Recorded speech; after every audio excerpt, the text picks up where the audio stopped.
பஞ்ச பாண்டவர்களுக்கும் கௌரவர்களுக்கும் போர் நடந்தது. பஞ்ச பாண்டவா வெற்றி அடைஞ்சா. அப்போது பீஷ்மர் அர்ஜுனனுடைய அம்புகளால் தாக்கப்பட்டு அம்பு படுக்கையில் படுத்துட்டு. அம்பு படுக்கையில் அது படுக்கையா பாவம், உடம்பு முழுக்க அம்பு குத்திருக்குது. அதில் அவர் ரத்த கலரே ரணகலரையாக ரத்தம் வழிஞ்சின்னு படுத்துட்டுருக்கேன். ஆனால் பீஷ்மருக்கு என்ன ஒரு வரம் அப்படின்னா, அவர் எப்போ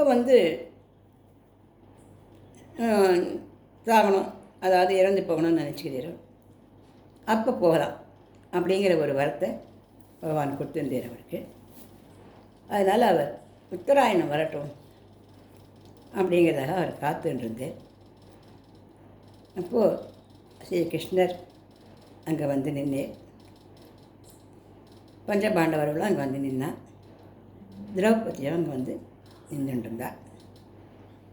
அப்போது ஸ்ரீ கிருஷ்ண பரமாத்மா சொன்னார், இந்த உலகம் நல்லபடி உய்யணும், நல்லபடி இருக்கணும் அப்படின்னா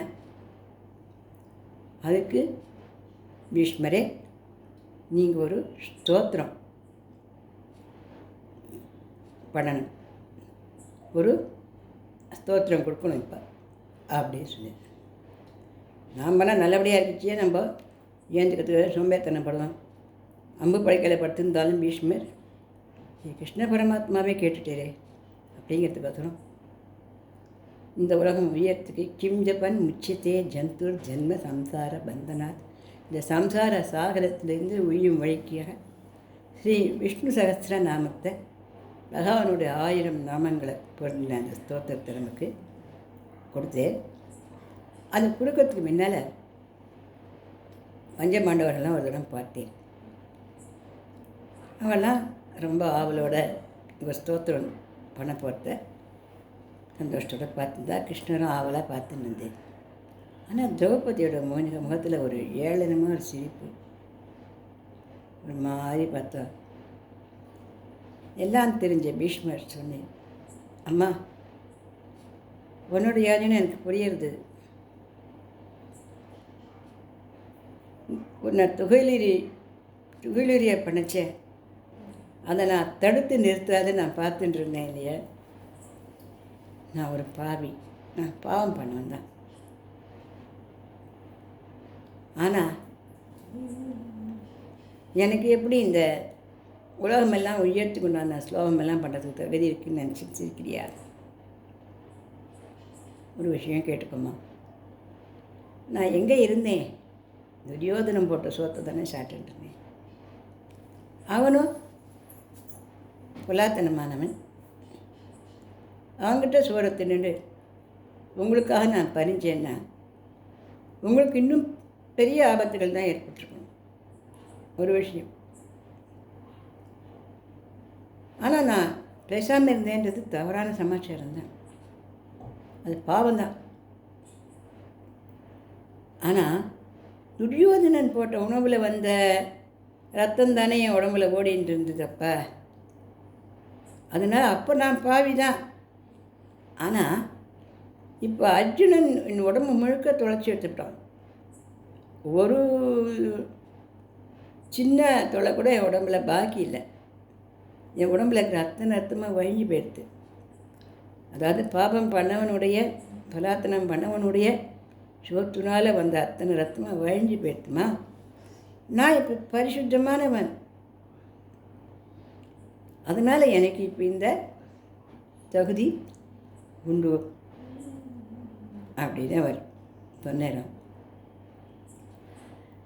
இது எதுக்கு சொல்ல வருது அப்படின்னாக்கா, தெரிஞ்சோ தெரியாமலோ பாபம் செஞ்சால் கூட அதுக்கு பலன்கள் உண்டு. நாம் பண்ண பாவங்களுக்கும் பலன்கள் உண்டு. நம்ம மூதாதையர்கள் முன்னோர்கள் பண்ணின பாவங்களுக்கும் பலன்கள் உண்டு. நம்மளால் கூடின வரைக்கும் நம்ம பாவங்கள் பண்ணாமல் நம்ம இருக்கணும். ஆனால் இந்த கலியுகத்தில் ஒரு பாவமும் பண்ணாமல் யாராலையாவது இருக்க முடியுமா? தெரிஞ்சும் சிலது பண்ணுறோம், தெரியாமலேயும் பலது பண்ணுறோம். ஆனால் இந்த பாவங்கள்லாம் நாம் பண்ணுற பாவங்களாகட்டும், அது மட்டும் நம்மளை கஷ்டப்படுத்துறதுன்னு சொல்கிறதுக்கில்ல.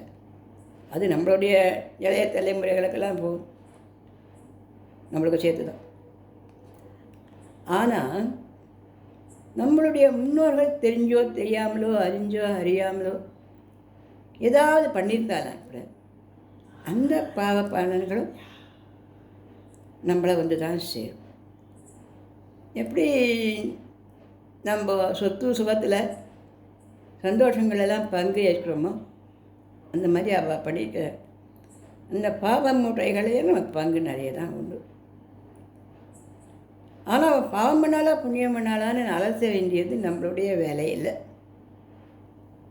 பாவம் பண்ணியிருந்தாலும், நாம் பாவம் பண்ணியிருந்தாலும், அவள் பாவம் பண்ணியிருந்தாலும், எல்லா பாவங்களையும் நீங்கி நம்ம சந்தோஷமாக வாழறதுக்கு நிறைய வழிகள் இந்த பூலோகத்தை இருக்குது.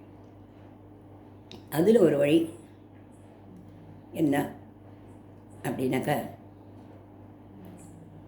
சிவன் கோவிலுக்கு போய், பழமையான சிவன் கோவிலாக இருந்தால் ரொம்ப நல்லது. சிவன் கோவிலுக்கு போய் சரக்கொன்றை மலர்கள் வாங்கி அர்ச்சனைக்கு கொடுக்கணும். சரக்கொன்றை மலர்கள் நமக்கு கிடைக்கலை அப்படின்னா கவலைப்பட வேண்டாம். தும்பைப்பூக்கள் எல்லா இடத்துலையுமே நமக்கு கிடைக்கும். வெள்ளை வெள்ளையேன்னு இருக்கும், குட்டியாக நட்சத்திரமாக. தும்பைப்பூக்கள் அர்ச்சனைக்கு வாங்கி கொடுத்துட்டு, இப்போ நான் சொல்லப்போகிற இந்த மந்திரங்களை ஒரு முறை சொல்லலாம் அந்த கோவிலில் உட்கார்ந்துட்டு. இது நான் சொல்கிற மந்திரங்கள் இல்லை, ஸ்ரீமத் ஆதிசங்கர பகவத் பாதாள் நமக்காக கொடுத்திருக்கிற சில மந்திரங்கள். இது நம்மளுடைய பாவங்களையும் போக்கும். நம்ம முன்னோர்களுடைய ஏதாவது தப்பி தவறி ஏதாவது பண்ணியிருந்தா கூட அந்த பாவங்களையும் போக்கும். நமக்கு கீழே அடுத்த தலைமுறைகளுக்கு பாவங்கள் கஷ்டங்கள் வராது நம்மளை காப்பாற்றும். நின்று போயிட்ட கல்யாணங்கள், தடைப்பட்டு போன குழந்தை பிறப்புகள், தடைப்பட்டு போன ப்ரமோஷன்கள், வீடு கட்டி பாதிலேயே அந்த முஷை கட்டுறதுக்கு முடியாத, பணம் காசு இல்லாத, இல்லை பல விதங்களில் கஷ்டங்கள் வருது இல்லையா? வீடு கட்டி அந்த வீட்டில் போய் நம்ம வாழ முடியாத, வாடகை கொடுத்து வாடகை வீட்டில் வாழ்ந்துட்டு இந்த மாதிரியான கஷ்டங்களுக்கு பஞ்சம் இந்த கலியுகத்தில். ஏதோ ஒரு கஷ்டங்கள் வருது இல்லையோ? இந்த கஷ்டங்களை எல்லாம் நன்னா விடிஞ்சு நம்ம சந்தோஷமாக இருக்கிறதுக்கு ஒரு 13 மந்திரங்களை ஸ்ரீமத் ஆதிசங்கர பகவத் பாதாள் நமக்கு அருளியிருக்கார். இந்த 13 மந்திரங்களையும் பிரதோஷ வேளையில், அதாவது பிரதோஷ வேலைன்னு என்னென்னா சாயங்காலம் 4 மணிலேருந்து 6 மணிக்குள்ளே இருக்கிறது தான் பிரதோஷ வேலைன்னு பேர்.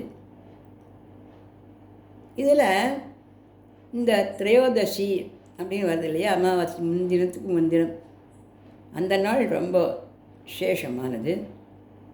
அந்த நாளில் சிவபெருமான் கோவிலுக்கு போய் இந்த மந்திரத்தை ஒரே ஒரு முறை, 13 மந்திரங்கள் தான், அதை நம்ம சொல்லிட்டு வரலாம்.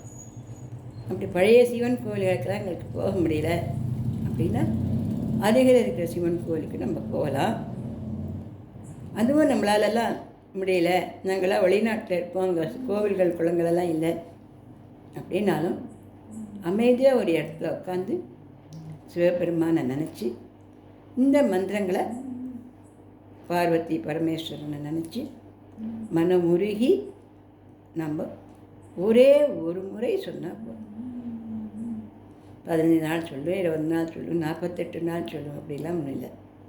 ஒரு நாள் மனமுருகி நம்ம சொன்னோம்னா கூட நம்மளுடைய குறைகளெல்லாம் தீர்ந்து நல்லதெல்லாம் கிடைக்கும் அப்படின்னு பலன் போட்டிருக்கிறதுனால இந்த மந்திரங்களை நான் இதில் கொடுக்கறதுக்கு ஆசைப்படுறேன்.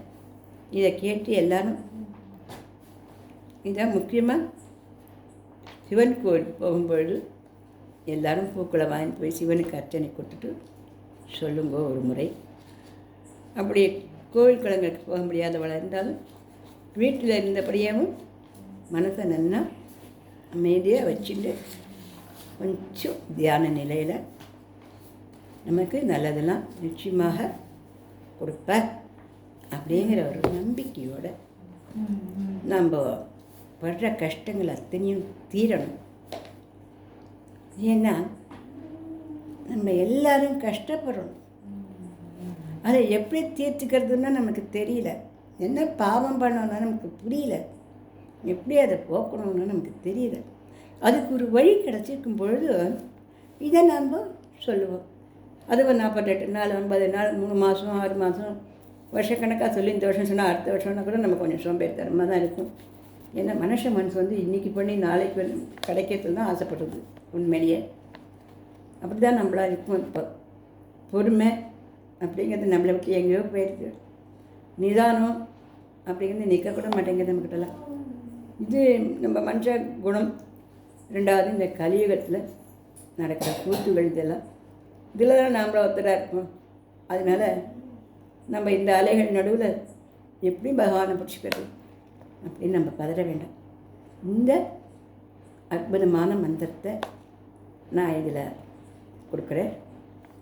இந்த மந்திரத்தை எல்லாரும் ஒரே ஒரு முறை அமைதியாக வீட்டுக்கு ஒரு பக்கமாக அமைதியாக உட்கார்ந்து கூட சொல்லுங்க. சிவன் கோவிலுக்கு போக முடிஞ்ச அன்னைக்கு போய் அந்த தும்பப்பூவை அல்லது சரக்கொன்ற பூக்களை கொடுத்து அந்த அர்ச்சகரை பண்ண சொல்லிவிட்டு கோவில் சொன்னதுக்கு முன்னாடி ஒரு உட்காந்து அமைதியாக நம்ம அந்த மந்திரத்தை ஒரு முறை சொல்லிட்டு வரோம். சரிதானே? இப்போ மந்திரத்தை பார்க்கலாமா? ஓம் ஸ்ரீ சோமநாதீஸ்வராய நமः. ஓம் ஸ்ரீ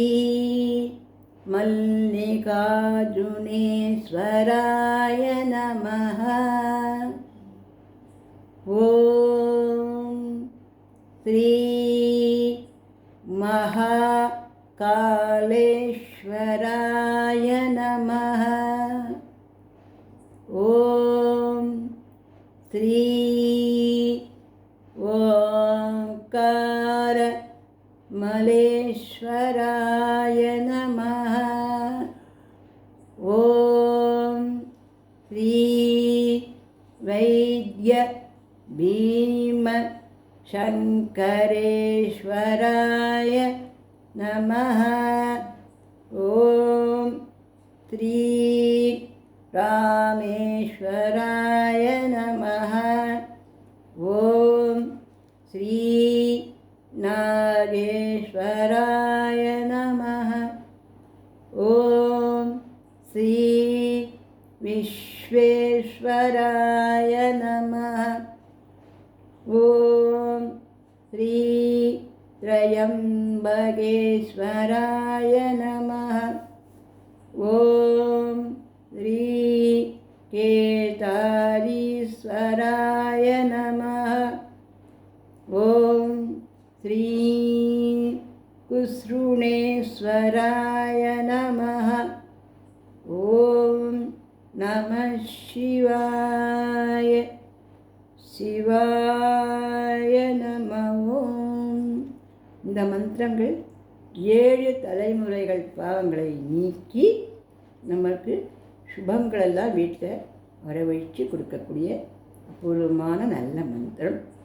ஸ்ரீமத் ஆதிசங்கர பகவத்பாதால் நமக்கு அருளிய மகா மந்திரம்.